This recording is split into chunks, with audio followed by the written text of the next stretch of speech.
కరీంనగర్ జిల్లాలో లెక్చరర్ దాష్టికానికి ఓ విద్యార్థి అపస్మారక స్థితిలోకి చేరారు. కాలేజ్కు రాకుండా అబద్ధాలు చెబుతావా అంటూ ఆగ్రహంతో ఊగిపోయాడు ఆ లెక్చరర్. విద్యార్థి తలపై బలంగా బాదాడు. దీంతో విద్యార్థి స్పృహ తప్పి పడిపోయాడు. వెంటనే తేరుకున్న సహ విద్యార్థులు హాస్పిటల్కు తరలించారు.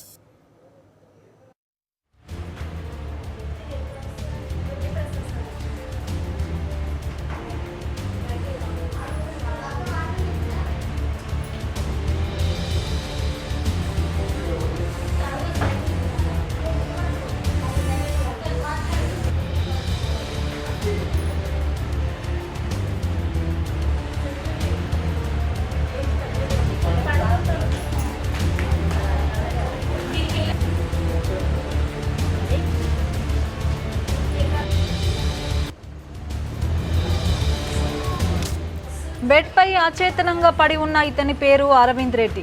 గంగాధర మండలం తేజస్విని జూనియర్ కాలేజ్లో సిఈసి మొదటి సంవత్సరం చదువుతున్నాడు. విషజ్వరం బారిన పడడంతో వారం రోజులుగా హైదరాబాద్లోని ఓ ప్రైవేట్ హాస్పిటల్లో చికిత్స పొందాడు. ఆరోగ్యం కాస్త కుదుట పడడంతో నిన్న కాలేజ్కు వెళ్లాడు.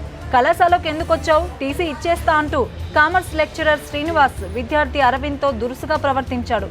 ఆరోగ్యం బాగా లేకపోవడంతోనే కాలేజ్కి రాలేకపోయానని అరవింద్ సమాధానమిచ్చాడు. కాలేజ్ ఫీజు చెల్లిస్తున్నానని చెప్పుకొచ్చాడు. దీంతో రెచ్చిపోయిన లెక్చరర్ శ్రీనివాస్ తనకే ఎదురు సమాధానం ఇస్తావా అంటూ విచక్షణ రహితంగా కొట్టాడు. దీంతో స్పృహ తప్పిపోయాడు అరవింద్. వెంటనే 108కి ఫోన్ చేసిన తోటి విద్యార్థులు స్థానిక ఆసుపత్రికి తీసుకెళ్లగా మెరుగైన ఆసుపత్రికి తరలించాలని సూచించారు.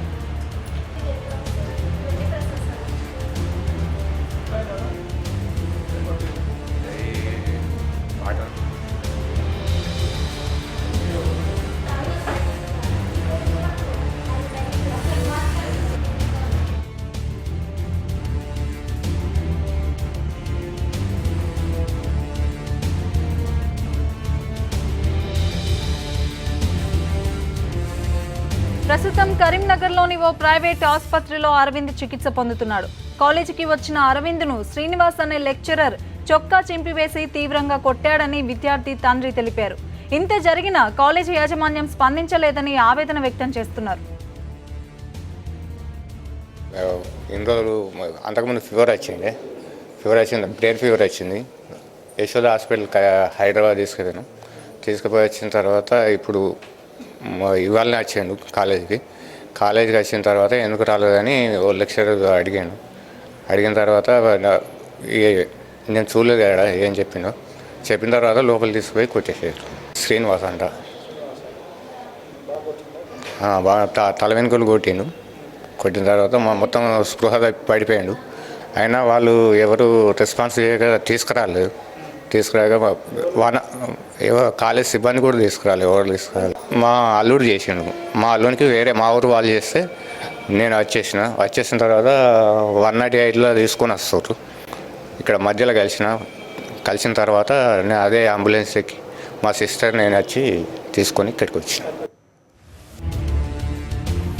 లెక్చరర్ ప్రవర్తనను నిరసిస్తూ విద్యార్థి బంధువులు కాలేజీ సిబ్బందిపై దాడి చేసి కళాశాల ఫర్నిచర్ ధ్వంసం చేశారు. గాయపడిన విద్యార్థికి ప్రథమ చికిత్స చేయకుండా తల్లిదండ్రులకు సమాచారం కూడా అందించకపోవడంపై స్టూడెంట్స్ యూనియన్ నేతలు మండిపడ్డారు.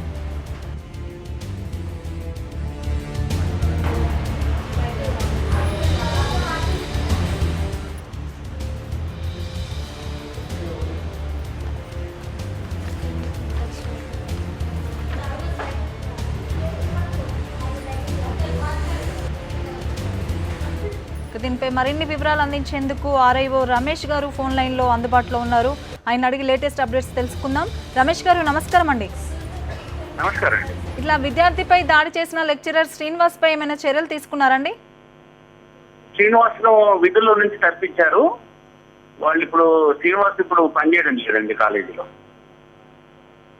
ఓకే అండి, అంటే ఒక స్టూడెంట్ హెల్త్ బాగాలేదని చెప్పి లీవ్ పెట్టుకొని మళ్ళీ కాలేజ్కి వస్తే ఈ రకంగా బిహేవ్ చేయాలా?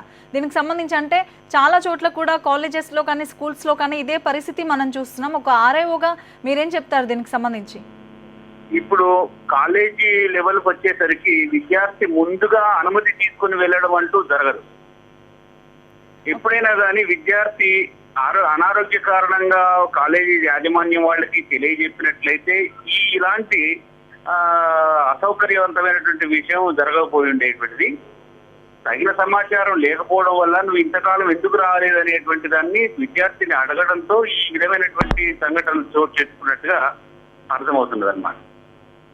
కాబట్టి ఇక్కడ ముందుగా అనుమతి తీసుకోలేదు విద్యార్థి. నేను ఇట్లా అనారోగ్య కారణాన నేను హాస్పిటల్కి వెళ్తున్నాను అనేటువంటి విషయం సమాచారం కళాశాల యాజమాన్యం వాళ్ళకి లేదు.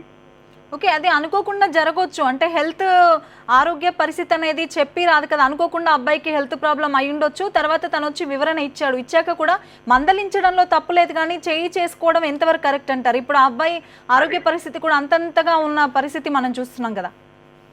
ఇప్పుడు యాజమాన్యం వాళ్ళు ప్రాథమిక సమాచారం మేరకు విద్యార్థి దురుసుగా ప్రవర్తించింది అనేటువంటిది వాళ్ళు చెప్తున్నారు. దాని మీద ఆ కళాశాల ప్రిన్సిపాల్ చొక్కా పట్టుకోవడం జరిగిందంట. చొక్కా తిరిగిపోయిన తర్వాత విద్యార్థి తీవ్రమైన పదాలతో మాట్లాడినారు అని ఆ విధంగా జరగడం వల్ల మరి కొట్టడం మంచి పద్ధతి కాదు. కాలేజీ లెవెల్లో కొట్టడం అనేటువంటిది మ్యాన్ హ్యాండ్లింగ్ అనేది పొరపాటు. అది అందరూ కూడా ఖండించాల్సినటువంటి. కాకపోతే అక్కడ ఆ సిచ్యువేషన్ వారించే అట్లా జరిగినప్పుడు కళాశాలలో ఉండే లెక్చరర్ కొంచెం సమయం పాటించాల్సిన పరిస్థితి ఉండేటువంటిది. అట్లా పాటించడం వల్ల ఆ సంఘటన చోటు చేసుకున్నట్టుగా తెలిసింది. అయినప్పటికీ కళాశాల యాజమాన్యం వాళ్ళు ఆ సంబంధించినటువంటి లెక్చరర్ ను విధుల్లో నుంచి తొలగించినట్లుగా మాకు సమాచారం అందించారు. అయితే ఇన్ కేసు ఒకవేళ స్టూడెంట్స్ కూడా కొంతమంది దురుసుగా ప్రవర్తిస్తున్న సందర్భాలు కూడా మనం చూసాం. అటువంటి సిచ్యువేషన్ వచ్చినా కూడా కాలేజీ యాజమాన్యం పేరెంట్స్ని పిలిచి మాట్లాడాలి, లేకపోతే స్టూడెంట్కి గట్టిగా బుద్ధి చెప్పాలి. అంతేకాని చేసుకోవడం అనేది మాత్రం నిజంగా ఇది అందరూ విమర్శిస్తున్న విషయం. అదే చెప్పాను నేను, కొంచెం సంయమనం పాటించాల్సిన పరిస్థితి లెక్చరర్ పరంగా ఉండేది.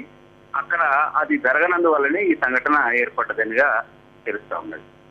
అయితే వాళ్ళ పేరెంట్స్ చెప్పిన వాళ్ళ తండ్రి మాట్లాడింది కూడా మనం చూసాం. అరవింద్ వాళ్ళ ఫాదర్ మాట్లాడింది కూడా లెక్చరర్ ఈ విధంగా చేశారని ఆయన చాలా బాధపడుతూ చెప్పారు. అయితే అతనిపై ఓన్లీ కాలేజ్ పరంగా చర్యలు తీసుకున్నా, లేకపోతే పోలీస్ కంప్లైంట్ లాంటిది ఏదైనా ఇవ్వడం జరిగిందా అండి? పోలీస్ కంప్లైంట్ ఇవ్వలేదు అన్నట్టుగా తెలిసింది. అది క్రిమినల్, ఒకవేళ కొట్టడం కనుక జరిగినట్టయితే క్రిమినల్ కేసు ప్రొసీడ్ అవ్వచ్చు. కాకపోతే మరి వాళ్ళ పేరెంట్ అట్లా అందుకు సిద్ధంగా ఉన్నారో లేదనేటువంటి మనకు తెలియదు. కానీ అయితే ఒక అధికారిగా నేను చెప్పేది ఏంటంటే కళాశాలలో ఇలాంటి సంఘటన లెక్చరర్ పరంగా జరగడానికి వీల్లేదు.